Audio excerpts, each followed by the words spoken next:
নমস্কার, কেমন আছেন সবাই? আশা করছি আপনারা সবাই খুব ভালো আছেন। আমিও ভালো আছি। আজকের ব্লগটা কালী পুজো জুড়ে। জানি আমার ব্লগগুলো দিতে একটুখানি দেরি হয়ে যাচ্ছে। বাড়ির অন্যান্য অনেক কিছু কাজ সামলাতে গিয়ে ভিডিওটা ঠিকঠাক দিতে পারছি না। কিন্তু এখন তো আপনারা আমার পরিবারের সদস্য, এটুকু তো আপনারা মানিয়ে নিতে পারবেন। এটা তো আমি আশা রাখতেই পারি, তাই না বলুন? কালী পুজো আমরা খুব ভালোভাবে কাটালাম, আশা করি আপনারাও খুব ভালোভাবে কাটিয়েছেন। তবে এবছর পুজোগুলো বড্ড তাড়াতাড়ি যেন শেষ হয়ে গিয়েছে। সবাইকে শুভ কালী পুজো, অনেক অনেক শুভেচ্ছা আপনাদের। আশা করি আপনারা সবাই ভালো করে কালী পুজো কাটাবেন। যখন আমার এই ভিডিওটা যাবে তখন কালী পুজো তো হয়ে যাবে। আশা করি আপনারা সবাই খুব ভালোভাবে পুজো কাটিয়েছেন। আর এই দেখুন, আজকে আমি এই শাড়ি পরেছি। পুজো দিতে যাচ্ছি আমরা কালীবাড়ি। এখন দুপুর 12টা মতন বাজে। আর এই দেখুন আমাদের অটো চলে এসছে। আমরা যাচ্ছি কেয়ারপুরম কালীবাড়ি, যেটা রয়েছে কেয়ারপুরম মেট্রো স্টেশনের একেবারেই কাছে। আমাদের বাড়ির থেকে খুব একটা বেশি দূরত্ব নয়, ওই 5 কিলোমিটার মতন দূরত্ব রয়েছে। আর রাস্তাঘাট দেখুন কি সুন্দর ফাঁকা রয়েছে।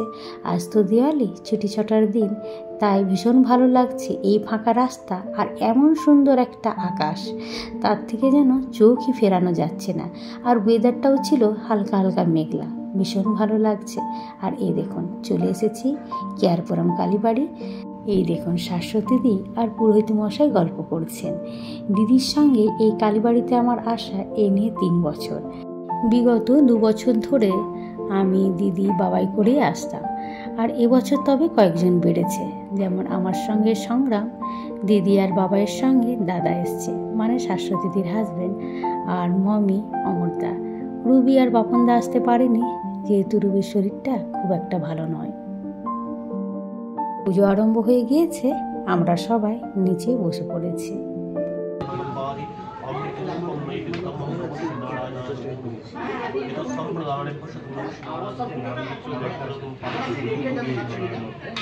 মন্দিরের সামনেটাতে দেখুন ভোগ রান্না হচ্ছে, যেটা রাত্রিবেলাতে ভক্তগণদের খাওয়ানো হবে। আর জানেন এই মন্দিরটাতে আসার একটা গল্প রয়েছে। প্রথম বছর আমরা যখন আসি মন্দিরে, সেটা আমরা ভুল করেই চলে আসি। আসলে আমাদের লোকেশনটা দেওয়া হয়েছিল ব্যাঙ্গালোর কালীবাড়ি, যেটা রয়েছে কেয়ারপুরম রেলওয়ে স্টেশনের কাছে। আর এটা কেয়ারপুরম কালীবাড়ি, এটা রয়েছে আপনার কেয়ারপুরম মেট্রো স্টেশনের কাছে। ভুল করে নিয়ে চলে আসে। নেমে যখন দেখি এটা একটা অন্য কালীবাড়ি, দিদি তখন বলে, যখন চলেই এসেছি এখানে, মায়ের মনে হয় এখানেই আমাদের কাছে পুজো নেওয়ার ইচ্ছে আছে। যথারীতি আমরা এখানেই পুজো দিই। আর এখানে যিনি পুরোহিত মশাই রয়েছেন, উনি যথেষ্ট ভালোভাবে পুজো করে দেন আর খুব ভালো ব্যবহার ওনার। আর এই মন্দিরে যিনি দেখাশোনা করেন এক ভদ্রমহিলা, ওনারও যথেষ্ট ভালো ব্যবহার। সেই থেকে আমরা বরাবর এখানেই আসি। আর জানেন যখন প্রথম আসি মন্দিরটা খুবই ছোট বা খুব একটা গোছানো ছিল না। এখন দিন দিন এটার বেশ উন্নতি হচ্ছে। মন্দির থেকে এসেই খাওয়া দাওয়া সেরে লেগে পড়েছি ঘর দুয়ার সাজানো গোছানোর কাজে। প্রথমেই যেটা করছি সেটা হচ্ছে এই যে ফুলের বুকেটা কিনে নিয়ে এসছে সংগ্রাম, সেটাকে এই ভাসটার মধ্যে দিয়ে দেব। তার জন্য পরিমাণ মতন জল নিয়ে নিচ্ছি। আর এটাকে কিছুদিন সতেজ থাকার জন্য চিনি ব্যবহার করছি। চিনিতে তো গ্লুকোজ থাকে, এটাতে কিছুদিন ফুল আর এই বুকেটা সতেজ থাকবে। আর আজ তো দেওয়ালি, আজ তো একটু ঘর দুয়ার সাজাতে গোছাতে হবে, সেটা ভালোও লাগে বেশ করতে। আর দেখুন এই যে ফুলের বুকেটা কিছুটা কেটে নেব, নিচটা একটু তিরছাভাবে, তাতে জলটা যাতে শোক করতে পারে সেইভাবে কেটে এর মধ্যে দিয়ে দেব।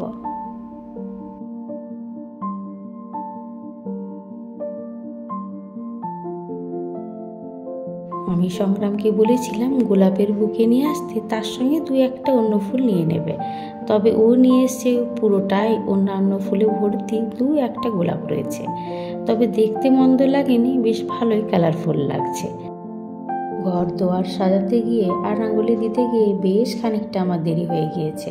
তাই আর রাঙ্গোলির ভিডিও নেওয়া হয়নি, মানে রাঙ্গোলি দেওয়ার ভিডিও নেওয়া হয়নি। সন্ধে দেখানো হয়ে গিয়েছে। তারপরে এই যে মাটির প্রদীপগুলো সাজিয়ে নিয়েছি, তাই একবারটি ঠাকুরদের দেখিয়ে দিলাম।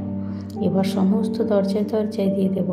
আর আজ দিওয়ালি মানেই তো লাইটের ফেস্টিভ্যাল, সেগুলো তো চারিপাশে দিতে হবে।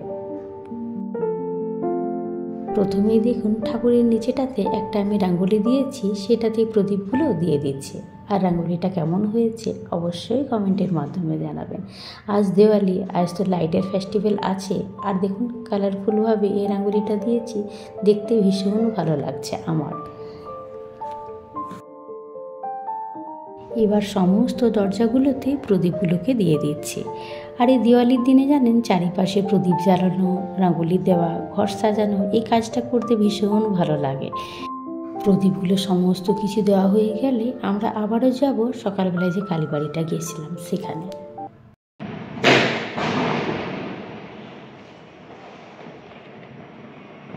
শুনতে পাচ্ছেন বাজির কিরম আওয়াজ হচ্ছে?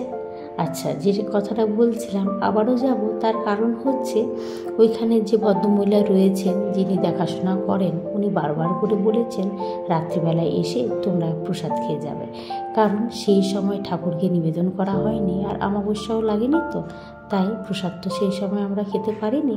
আবার ওখানে শাশ্বতী দিয়েও মাকে পায়েস দিয়েছে, তাই আর কি দিদিও বললো আমরা সবাই মিলে আবারও রাত্রিবেলায় আসবো, সেটাই যেতে হবে। আর একবারটি দেখুন আমি যে ঘরটা চারিপাশ সাজিয়েছি সেটারই একটু ভিডিও নিয়েছিলাম, পরে সেটাই আপনাদের সঙ্গে শেয়ার করছি। আর জানেন এখানে খুব ভালো ফুল পাওয়া যায়, এখানে ফুল দেখে আপনার মন মুগ্ধ হয়ে যাবে, তাই চারিপাশ ফুল দিয়েও সাজিয়েছি। এখানের প্রতিটা ফুল এতটাই টাটকা ফ্রেশ দেখতে লাগছে, মনটা একেবারে ভালো হয়ে যাচ্ছে। আর এই দেখুন আমি ফুলের রাঙ্গোলি দিয়েছি, 2 রকমের গাঁদা ফুল, হলুদ আর কমলা, তার সঙ্গে গোলাপের পাপড়ি।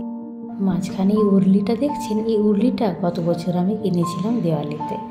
এই ডেকোরেশনের জিনিসগুলো একবার কিনলে বেশ বারবার ব্যবহার করা যায়। আর এই দেখুন আমার সমস্ত রাঙ্গোলিগুলো, এইগুলো দিতে একটুখানি কষ্ট হয়েছে ঠিক কথায়, তবে এগুলো দেখে মনটা ভীষণ ভালো হয়ে যাচ্ছে।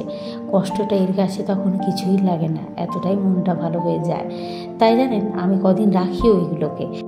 এই যে ক্যান্ডেল হোল্ডারটাকে দেখতে পাচ্ছেন, এটা আমি বিশাল মেগাওয়াট থেকে এবারে কিনেছি, খুব বেশি দাম নেয়নি জানেন, 99 টাকা। এই রাঙ্গোলিগুলো তো বালি দিয়ে তৈরি, তাই 2 দিন পর যখন এগুলো ঘেঁটে যায় তখন বাধ্য হয়ে তুলতেই হয়, মনটাই তখন ভীষণ কষ্ট হয়।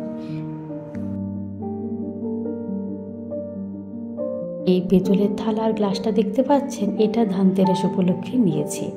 আর চারিপাশ দেখুন আমি ফুল দিয়ে সাজিয়েছি, কেমন লেগেছে অবশ্যই কমেন্টের মাধ্যমে জানাবেন।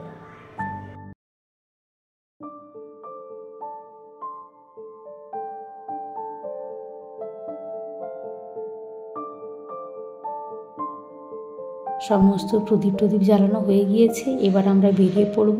তাই তারাবাতি আর কিছু বাজিও নিয়ে এসছে, তাই ঠাকুরের কাছে দুজনে আমরা তারাবাতি জ্বালিয়ে নিয়েছি। আর এই বেরোনোর আগে প্রদীপগুলো নিভে নিভে যাচ্ছিল, সেগুলো একটু ঠিকঠাক করে নিচ্ছি। আর সেই মুহূর্তে কয়েকটা ফটো আমরা তুলে নিলাম। সে সমস্তগুলো করতে বেশ খানিকটা সময় লেগে গিয়েছে। আর এদিকে দিদি পৌঁছে গিয়েছে মন্দিরে, বারবার করে দিদি ফোন করছে তোরা তাড়াতাড়ি চলে আয়। তবে এই যে এবার আমরা বেরিয়ে পড়ছি, প্রায় এখন 9টা মতন বাজে, আমরা স্কুটি করেই যাচ্ছি। আজ দিওয়ালি বলে দেখুন সকালবেলা তো ট্রাফিক পাইনি, আর এখন রাত্রিবেলাতেও ট্রাফিক নেই। আর আপনাদের সঙ্গে গল্প করতে করতে পৌঁছে গিয়েছি কালীবাড়ি। আর রাত্রিবেলায় দেখলাম বেশ মানুষজনের ভিড় রয়েছে, সকালে খুব একটা তেমন ভিড় ছিল না, রাত্রিবেলাতে দেখুন কত বড় বড় সব গাড়ি নিয়ে এসছে। দিদিরা আর অমরদারাও দেখলাম পৌঁছে গিয়েছে, আমাদের থেকে ওই 20 মিনিট আগে ওরা পৌঁছেছে। ঢুকেই দেখছি এক সাইডে মায়ের পুজো চলছে, আরেক সাইডে ভোগ খাওয়া চলছে। আর মানুষজনের ভিড়টা এতটাই হয়েছে, ছোট জায়গায় যেন উপচে পড়ছে।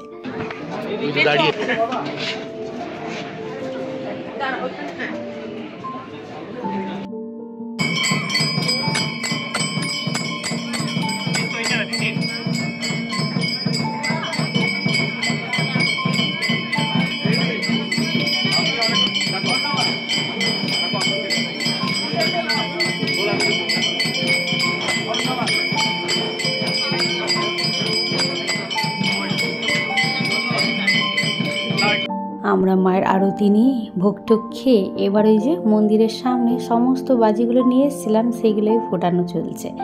সেগুলো তো বাড়িতে ফোটানোর সময় পাইনি, আর এখানে সবাই মিলে ফোটানো তার তো একটা আলাদাই আনন্দ। প্রথমে আমরা সবাই মিলে তারাবাতি জ্বালিয়ে নিচ্ছি।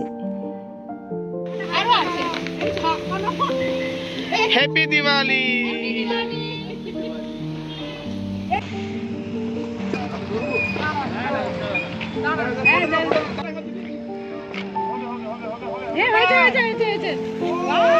দাদা দিদি দাদা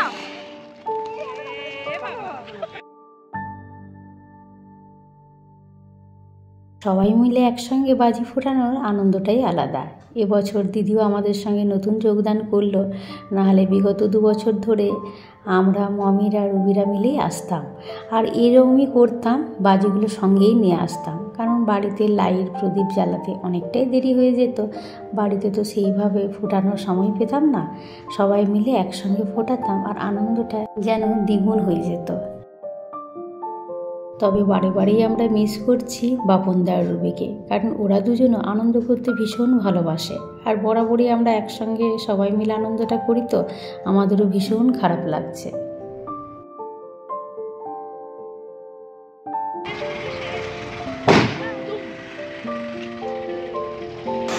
এবার এই যে অমরদা আর সংগ্রাম দুজনে মিলে অ্যাটম বোম ফোটাচ্ছে, আর সাইডে একজন ভদ্রলোক তার ছেলেকে নিয়ে ওরাও আমাদের দেখা দেখি ও বাজিগুলো বের করে ওরাও ফোটাচ্ছে, ভীষণ আনন্দ লাগছে।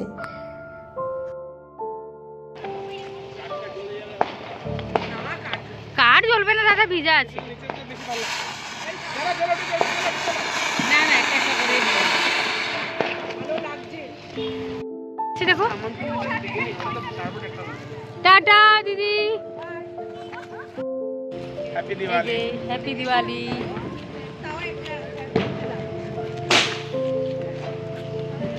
দিদিরা অটো করে বাড়ি চলে যাচ্ছে, এবার আমরা স্কুটি করে যাচ্ছি। আমাদের বাড়ির সামনেই একটা ক্লাব রয়েছে, যেখানে আমরা কজন বলে পুজো কমিউনিটিটা কালী পুজো করে, সেখানে আমরা কয়েক বছর ধরেই যাচ্ছি।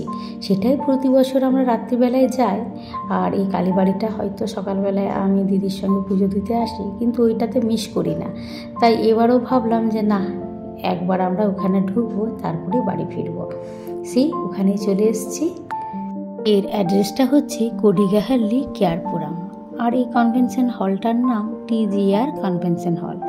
পুজো কমিটিটার নাম তো আমি আগেই বললাম, আমরা কজন।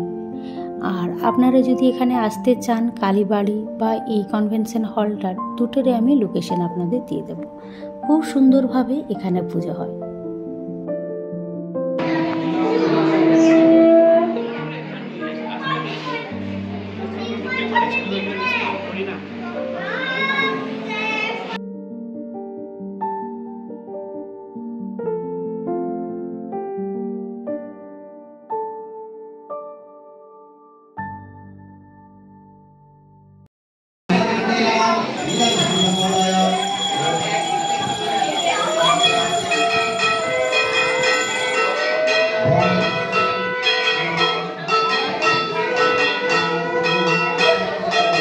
ভিডিওটা তাহলে আজকে আমি এখানেই শেষ করছি। আর ভিডিওটা কেমন লাগলো অবশ্যই কমেন্টের মাধ্যমে জানাবেন।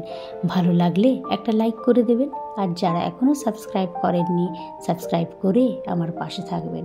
আপনারা সবাই ভালো থাকবেন, সুস্থ থাকবেন। আবার একটি নতুন ব্লগে দেখা হবে। নমস্কার।